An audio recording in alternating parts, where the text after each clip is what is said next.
thought he did a really good job of handling the sprints, particularly in the passing game. Made some really strong throws outside, a couple of those to Josh Cameron. So If they're another tough loss, I mean, what's just kind of the mood right now, and how do you guys bounce back from this? Yeah, I think everyone's hurt, as we should be, and kind of that's the mood in the locker room. But we know that come tomorrow, we got to take that on the chin and watch the film, and then correct our mistakes and learn from what we did wrong and learn from what we did right in the game, because there was a lot of right as well. But just kind of Sunday come around, heal the wounds, and then we're right back to work on Monday morning. It seems like this is a trend, even going back to last year, one close losses like this. Do you change your routine at all at this point? Like, does anything change as you go forward? I don't think so. I think, we know how to win, and we've shown that we know how to win this season as well, late games, but we just have to do it. And we have the right players, the right coaches. I trust everyone 100% with everything we're doing, and we're put in the situations, and we have to capitalize on those situations. 2-minute, drive, for example. Josh Cameron's been lights out all year long. What did he bring today, and did he kind of instill that spark in the second half? Yeah, I mean, he's been the leader for almost 3 years for the wide receiver room, and he's been a leader, and he showed that he was a leader on the field with his play and with his leadership. So, I mean, he was a big spark for the special teams too. So, I mean, he's an easy person to rally around, and everyone does rally around him, and he does bring a spark to us. Gavin, obviously struggling to run the ball. Was there anything specific BYU's defense did? They just load the box, or what did they do to take away the run? They did nothing, specific to stop it. We have to be better. Offensive line, tight ends, communicating, and that's something that we pride ourselves on, being able to run the ball in heavy boxes. So that's something that we have to fix, and we have to work on this, this week in practice. So I take that as responsibility as a tight ends, that we need to understand how to block better in heavy boxes, especially when they see it coming too.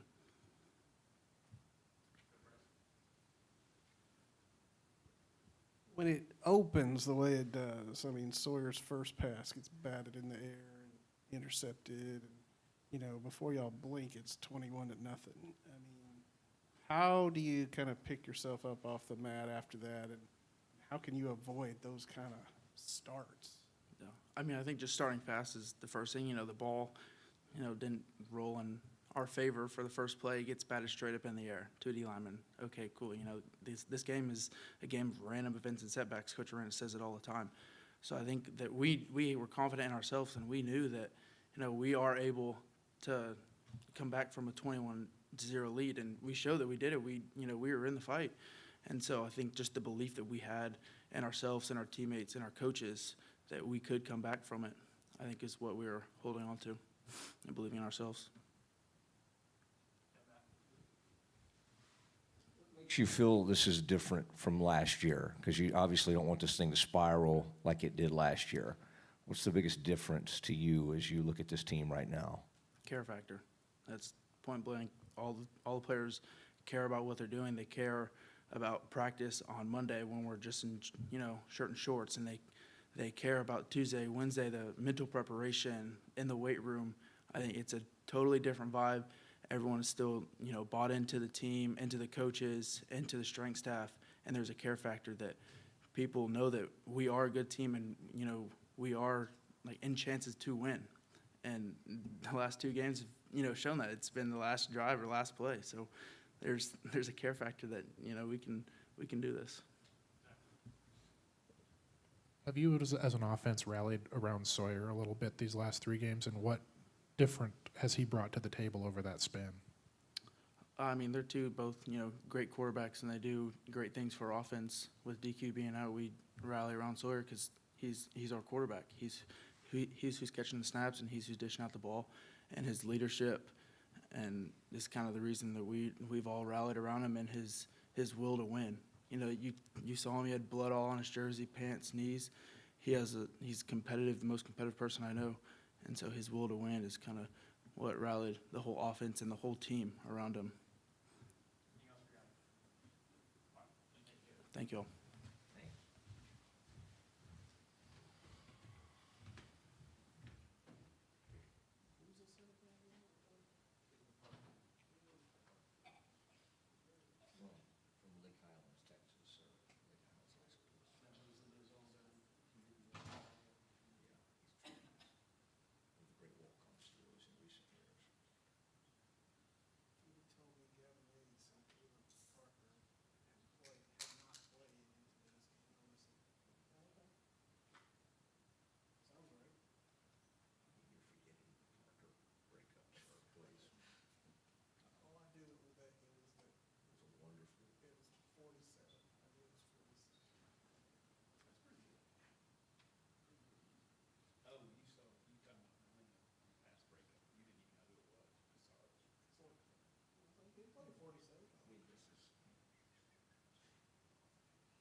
little short. Next up, we got Caleb Parker here. Yeah. We'll take questions for Caleb. Yeah.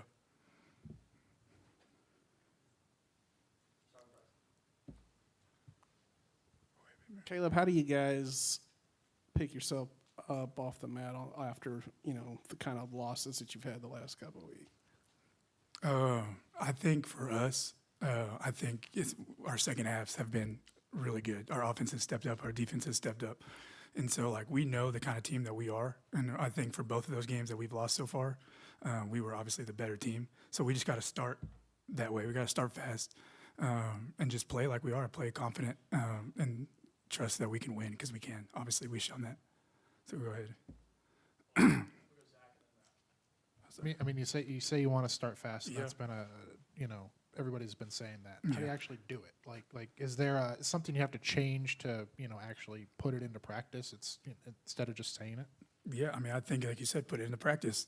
We need to show up to practice more. I don't think we have a lot of old guys on the team who have been through a lot of the wins and a lot of losses, but we also have a lot of young guys that I don't think have figured out how to practice like a winning team yet.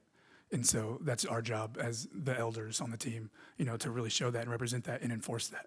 And we need to do a better job at that. So. What adjustments did you make in the second half that allowed you to have a little more success? Because obviously they were on a roll in that first half. Sorry. We really didn't make a whole lot of in-game adjustments. We talked about some plays and what to look for, but the main thing was slowing down, playing calm. At least in the safety room where we're at, we said to not move our feet first. Everything with our eyes, see your key and then react. I think guys were just kind of flustered or antsy, and so we played the exact same. We didn't really change anything in the second half. Truly, I just think guys settled down, calmed down, read their keys, and then did what they're supposed to do. So, Caleb back here. Yeah, what's up? You saw Hal pretty visibly shaken up after that game. It seemed like the offense really kind of gave it all they had Yeah, and they then did. just ran out of gas at the end. How do these losses stack up in terms of the locker room and the feeling there? And how do you guys go from here after two really Yeah. heartbreaking losses? like you said, they're heartbreaking. They hurt pretty good. How do we move forward? And, I think we put it on tape, what we can do and who we are when we are going full speed. We just need to start that way. And I just think one thing is finishing the game. It's 2 weeks in a row where it's come down to the last drive and we just haven't finished, and I'm not putting anything on the offense. We put 31 points on the board as a defense in the first half. That was on us. 28 points should win us a game. And so it goes both ways. I would have loved for them to score at the end there, but we need to do better as a defense as well. Thank you, guys.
It's good to see you guys.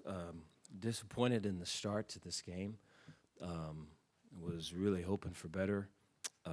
Thought that there was a great fight throughout the game. I thought that, despite whatever the score was, and early in the game, it wasn't very good for our side of things. I thought that throughout the whole game, we thought we were going to win the game, And whether you're on the sidelines or you're running out to the field or it's after something negative or all the negative things that happened, there was always that belief that we were going to win. And so, I thought halftime was a great response. There was a lot of truth-telling there. I think just specifically for me on defense, I thought offensively, BYU did a great job on offense. A lot of coaches that I've coached with in the past that are on that staff over there, guys that were on the defense. Chad is on the defense there, and then TJ Woods is the O-line coach there. They were with us both at Utah State and at Wisconsin, and so they run the same defense over there, and so we had a lot of beaters coming at us, and we weren't playing them very good. And this is really for the first time defensively, things that we had normally been doing, we weren't doing, and so that's very difficult when you plan to make a play and then you're not. And so second half was an ability to really kind of just go the other way. We just changed course and adjusted and ran different defenses, played a whole lot better because we're out of the way of all the beaters, But I think we've got to be able to get it to where we can play our base versus their base, no matter what beaters come at us, with attention and all of that to detail. And so I thought that the fight is something I'm proud of. I thought that, offensively Sawyer and his effort, he took some big hits and he came back throwing. I thought Hal made some big-time catches. I thought the run game needs to improve. I thought it's regressed these last couple weeks, both the blocking and the running. I thought that, defensively, we've got to be able to start faster.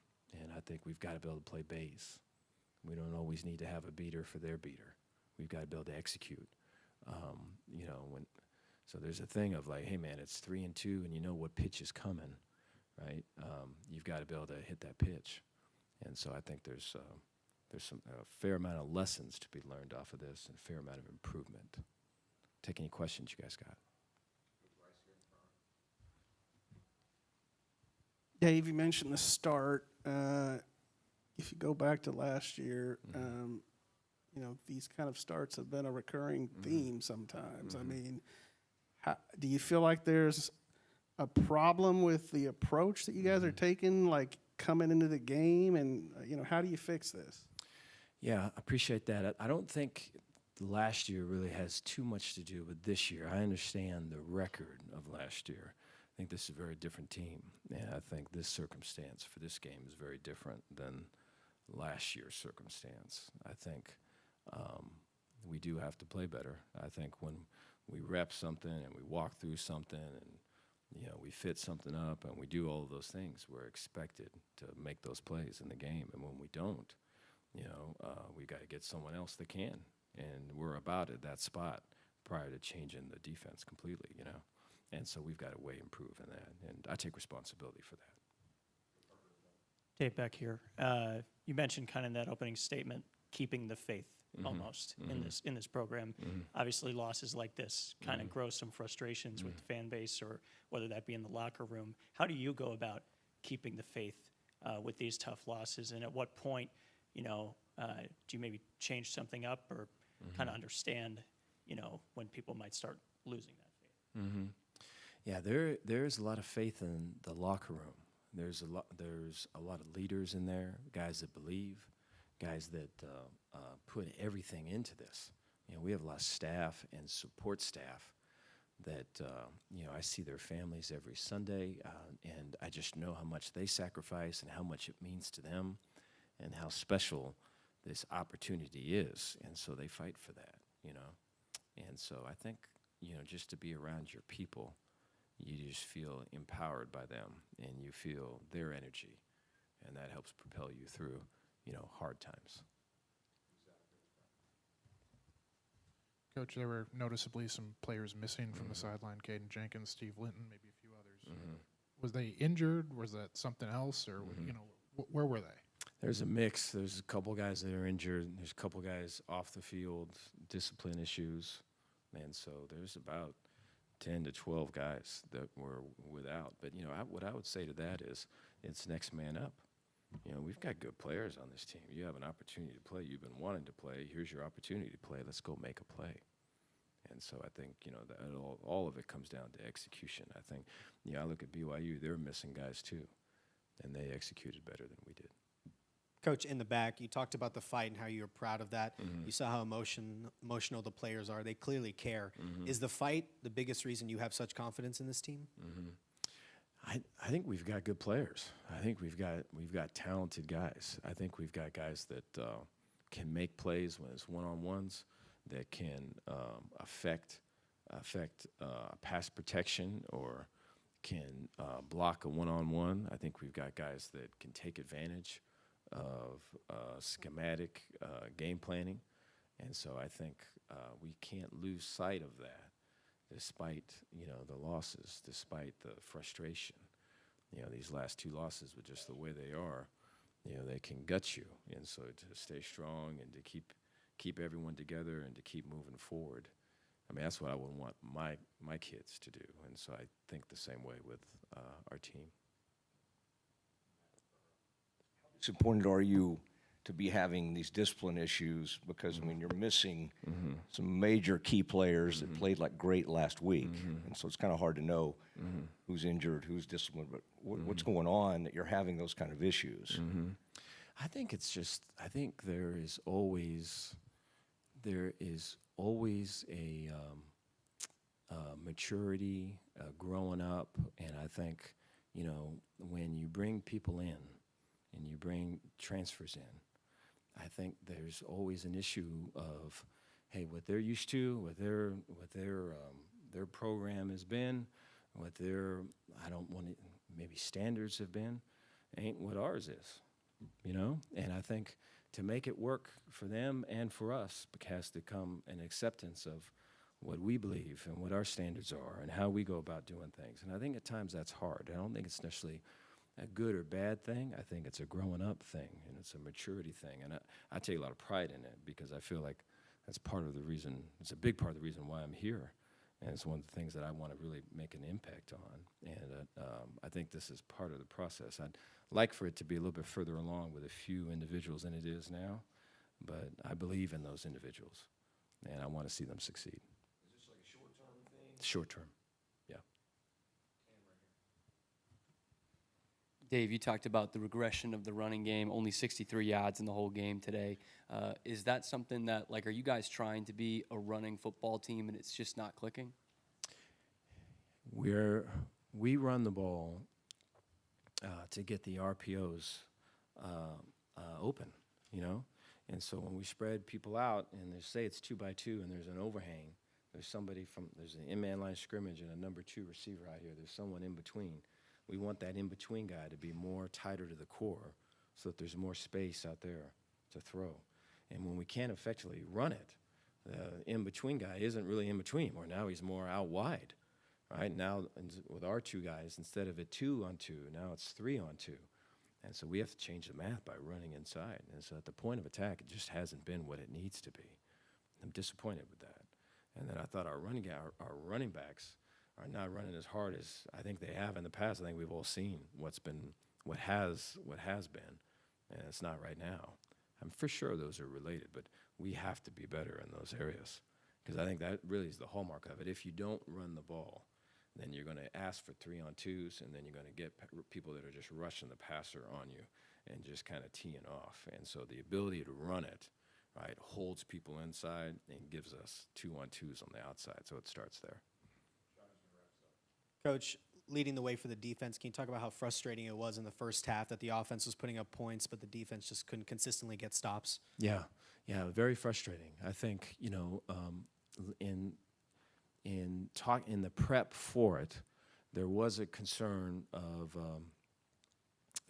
just how familiar they were with everything. But I think that's part of this league. I think you look at this league, it's so intermixed, interrelated. You look at the schools that are in Texas, and the coaches that have been here and everything else. So that's just a huge part of it. And I think to have the options where if something's way targeted, that you have other things to go to like we did, I think is way important to do.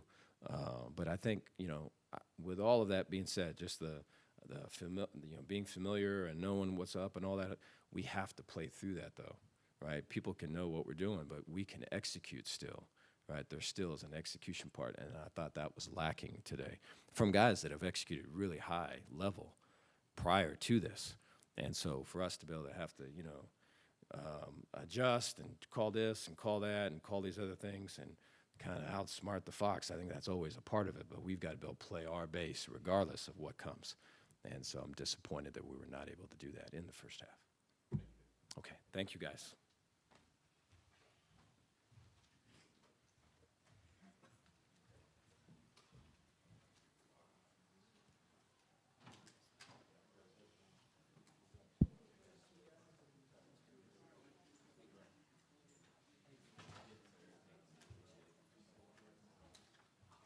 Appreciate you.